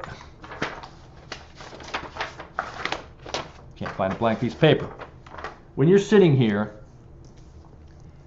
and you're working on electrical safety, you're in this little box or this little door, in this little room about electrical safety, right? You're thinking all about all these questions about electrical safety. You're thinking about all this different stuff.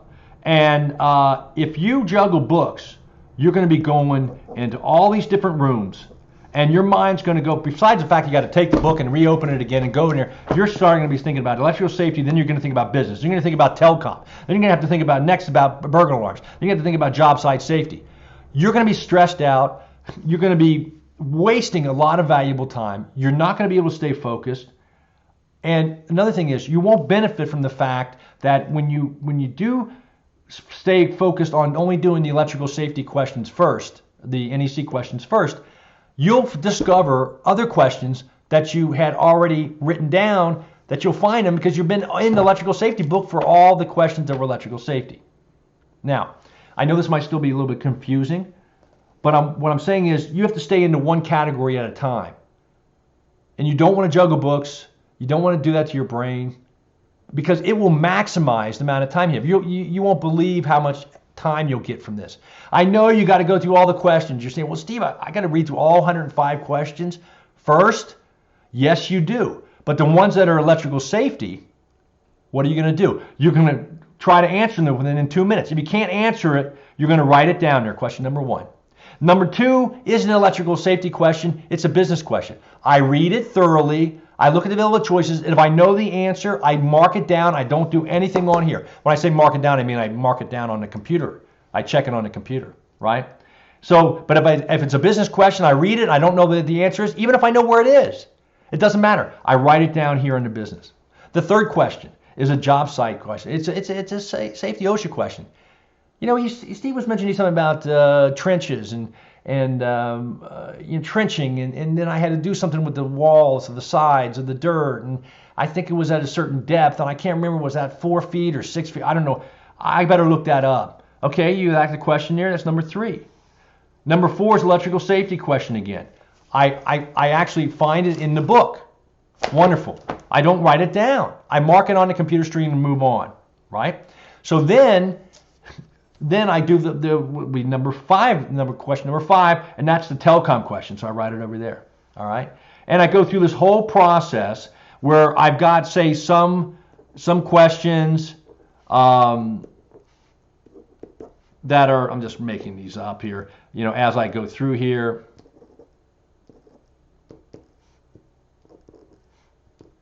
Okay, and then I got some listed here. So what happens now, I've gone all the way through here, 105 questions, and I'm done. I've looked up some of them that were electrical safety, and I got them out of the way. So I've got maybe, let's say, come up with an example, 10. You know, we say we've got 10 out of the way. Okay, but what I've done is the greatest thing in the world. I've categorized all my questions, and I've also read all the questions. They're in my brain. You know, not perfectly in my brain, but they're in my brain. So if I stumble across them, when I start looking at the telecom book, if I stumble across a question that I miscategorized and put it under ES when I actually find it in telecom, I'll just go, I remember there was a question in ES. Oh, that's right. What was that question? You can go back to these questions anytime. You have a little arrow down thing like this, like that, and you click on it, and it has all the question numbers there, okay? And you just click on it, and you click on the question number, and boom, you're back at the question. So there is no paging back to the questions and stuff like that to waste time. You just click, and you're back at that question. So what you do after you do the NEC, that's my first book. Now, you can pull any book after the NEC that you want. All right? It doesn't matter which one you pull. It's your choice. I want to do the business one next. Okay, I go hit the business one. So I look up question number 2. I can't find it. What do? You can leave it that way and come back to it again, but I usually circle it if I can't find it. I look up question number 9. I find it. Wow, great. I find number 11. Oh, I find number 2 because I was looking at 16, okay, and I found number 2, so I've got number 2 now, but I still got 16 I couldn't find 18. Okay, now I go to my next book. I say I want fire alarms, and I go down through the process with fire alarms, okay, and I mark off the ones I have. So now I get through all the books, and now I say, okay, well, I'm going to go back to NEC, because I want to go back through these, and I might have found an NEC question when I was looking at telecom, because there's some cross there. Maybe I found number 12, you know, I'd mark it out. So I go back to my NEC questions and I start looking at these. Now these are going to be harder for me because I didn't know them. I didn't find them originally, so I'm going to spend a little bit more time with them. But I made up a lot of time because I've gathered a lot of time up from finding these answers since I've categorized them. Now what happens is you basically have gone through here and you will know when you pass the test. Because you will know, well, I've got all these and I count up, okay, out of 105 questions, I've got maybe 15 left, I passed the test. Even if there were the dummy questions or whatever, I still passed. So now that takes a little bit of breath, or, you know, it gives you a little bit of relaxation, freedom. You know, you catch your breath because, well, I know I passed. Well, now let me see which ones I want to tackle. I can't ever find that one. I'm not going to deal with that one anymore. I'm going to focus on 25. See, these are ones I didn't get to.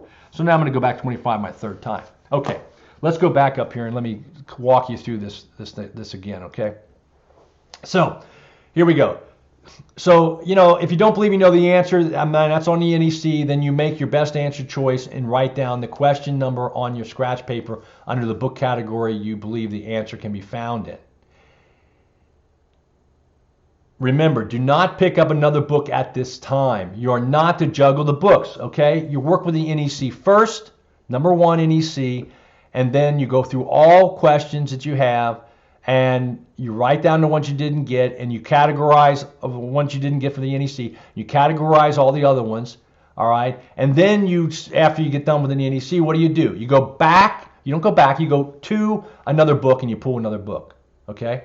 And then you do those other books. And then you, when you're done with all those books and you're going to go a second time through, you go back to the NEC and you answer the questions you couldn't find. Now, you got those NEC questions at the first time, you're only spending 2 minutes, okay? I don't know if you can see that there, but it says 2 minutes here in the second paragraph. I don't know if my mouse shows up over there or not, but anyway, 2 minutes, okay? So that's the system.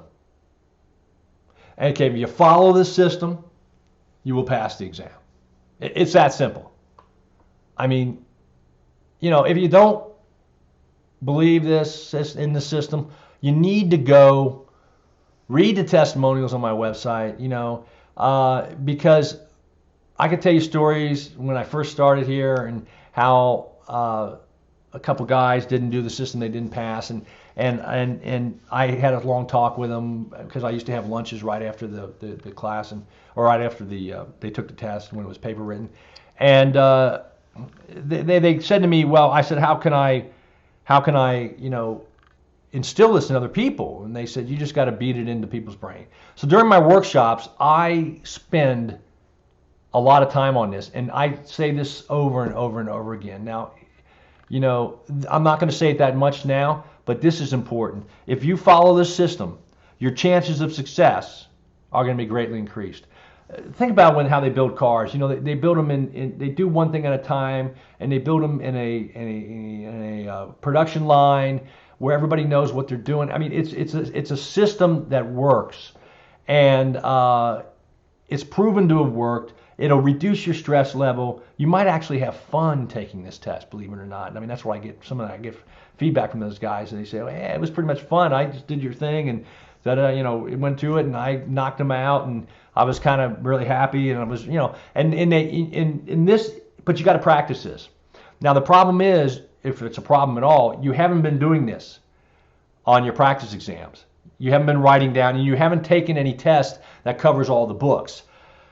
Now, in my workshops, what we do is we do this, but we practice this on the regular books. Like with the NEC, we'll do the NEC, we'll write down the questions. Of course, we don't have more than one book that day. So I never have a class where we go over all the books and we take a test on all the books. That's reserved for the exam testing center. So, and I never had to do that. I never had to have a class one more day where we went over all the books and we had a test on all the books, because you know why? Because the system works, and they do it when they go take the test, so it doesn't matter. We were taking tests on the NEC day. We used this strategy for one book. We wrote down all the questions we didn't know, and we came back to that same book. But we realized that when you set up at the testing center, you have to make sure that you set this paper up. If you don't set this paper up and you start down the road and start juggling books, I mean, you're shooting yourself in the foot. I mean, because you're not going to go back and set it up then. You know what I'm saying? You need to remember to set it up. As soon as you start putting these books on there, you know, right up there on the, how can I get that up there? Right up there next to the monitor, you should see these, and you should say, oh, that's right. Steve, I got to do that system that Steve was talking about, you know, that nutty professor guy, he was telling me about this system, you know, and, you know, I'm going to try it and see if it works. And try it, trust me. But if you need any kind of incentive besides the fact of me squawking at you here about it, go read the testimonials. See what they say. You know, these are from people just like you that took this test, and they know it's a difficult test. And this system has been the reason they say they passed. So it's a simple system as long as you work it a couple times and you remember to write it down. All you're doing is writing down a reference to it. In fact, let's go through it again, okay? It's up here. You got scratch paper, right? They're going to give you that with a pen or paper, you know, pen or pencil. You write down all your reference designators across the top, right? ES, what's that? Electrical safety. B, business. JS, job site safety or job safety. T, telecommunications, BA, burglar alarms, FA, fire alarms, FS, fire safety, and M is miscellaneous. I always like to have a category. I don't know where it goes. I got to put it somewhere. I'm sticking it over in M, miscellaneous, okay? So, you know, I mean, if you want, you could probably take a piece of scratch paper, stick it between one of the pages from the book in there, and write these down in advance, and then just pull it out during the test. I'm sure they're not even going to see a piece of paper stuck in one of your books, your telecom books. If they do, what are they going to say? I mean, they're going to pull it out. I mean, it's just a bunch of letters. So I don't think you have a problem with that. If you're going to have trouble remembering it, you might want to do it in advance. Now, this is a category for, these up here are for unrestricted. For the other categories, you might not have as many books, right? For the unrestricted, this is all your books you have. But for alarm, you will not have the what? T, the telecom book, right? And you'll have everything else. And for telecom, you won't have the FA or the FS or the BA, the burglar alarm books, right? And for general, what you're going to have is the ES, the B, the business, and the job site safety book, JS, the OSHA book. So it's set up and it works for all the categories. It works incredibly well. I take all my tests now like this. I've tested, I can't even tell you how many states. Florida was definitely the hardest for me, and I use this system, and even though they give you 5.5 hours because so many calculations, it's so unbelievable. And I teach in Florida too for licensure, but it's by far, Florida is I would say twice as difficult as Georgia, and that's saying a lot. But I passed it and so forth. So I mean, and others pass it. I mean, it's not, that you can't pass it, but this system works real well. Okay, so here's an example. This is your first pass. So what are we looking at here? So ES, I went through all the electrical safety questions first because I have that one book out there in front of me, and I know that's got most of the questions on it, even though they're not going to be in order. I just read the other questions. I stick them down under the category they are in. Unless I know them, then I'll just mark them on the system and move on. If you know something, you're pretty sure 80% or whatever, you're going to mark it down on the computer and you're going to move on. You're not going to want to mess with it and come back to it later. You know it. I mean, don't question yourself. I'm pretty sure that was 2 inches. It's a door opening for a burglar alarm, 2 inches. I mean, I wrote it down. You mark it off the computer and you don't write it down on the scratch paper. Okay, so the ES, electrical safety, the NEC, I've been, all those there I got listed there from 2 all the way down to 105, I didn't know the answer to. I couldn't find them within 2 minutes because I look up, since I got the book in front of me, I look up the ES, the electrical safety ones. I do spend 2 minutes on all those when I find them. And if I can't find them, then I write it down. Okay, then you can see I got 3 down there for what? The business book, right? Those 3 I couldn't find. I mean, not that I couldn't find them. Those 3 I didn't even look them up yet. 9, 6, and 23, I just think they're from the business book. They're tax question or something like that. JS, those are ones I think are in JS, T, etc. So now when I'm done with electrical safety, I still have a bunch of them that I couldn't find, but that's okay. I'm going to close my electrical safety book, and I'm going to grab another book. Maybe I'll go to miscellaneous. Probably not, because miscellaneous I'll do last because I'll probably stumble across it somewhere else. So maybe I'll go to BA, burglar alarm. Or maybe JS, whatever I want, whatever you want. You can pick anyone after you do electrical safety. And then you knock that one out. Then you go to grab another one. Then as you go through this process, okay, let me just go back here. Okay, as you go through this process, you'll be marking out and with an X the ones you find, right? And then when you can't find them, I like to circle them, okay? Because I don't know, because if I get distracted or something, maybe I'll try to look it up again or something. So I just circle it. But you can leave it blank and move on to the next question. It doesn't matter. But I try to have a system, so I circle them, okay? And so I've gone through these now and see, and how many do I have left that I don't know? This is my second pass. Let's see, number 4 I don't know, 95, 101, 103. So let's just count these. 1, 2, 3, 4, 5, 6, 7, 8, 9, 10, 11, 12, 13, 14, 15. There's 15 questions here I didn't find. I still got a half an hour left, 20 minutes left or whatever. Okay, now my third pass, right? My third and final pass, I'm going to just pick and choose. what I want to go look up, 'cause I'm going to spend more time on them. So I looked up the 101. I couldn't in electrical safety. I couldn't find 4. I couldn't find 95. I couldn't find 103. I did find 101. I found one in job site safety, one number 85 I didn't find. And so I've got left now 1, 2, 3, 4, 5, 6, 7, 8, 9. 9 of them left after my third and final pass. I got 5-10 minutes left, maybe more. If I got more time, I'll go invest some time in looking up one. If I only got a few minutes left, I'm just going to do what? Go through them and take my best guess at them. But eliminate the least likely first out of your 4 choices, right? You eliminate the least likely first, so you do what? So you increase the odds or the percentage of getting it right? So this is kind of fun. I mean, it isn't. If you do this and you approach it as if it's a game, and you play this way, your chance of success are greatly increased.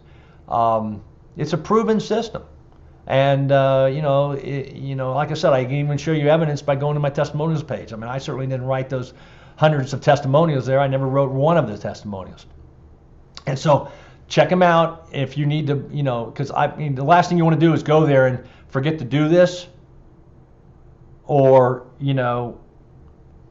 go there and not do it because you just feel like well, it's too complicated, or you got your own way, you're going to do it, and then not pass. I mean, the goal here is for you to pass the exam, right?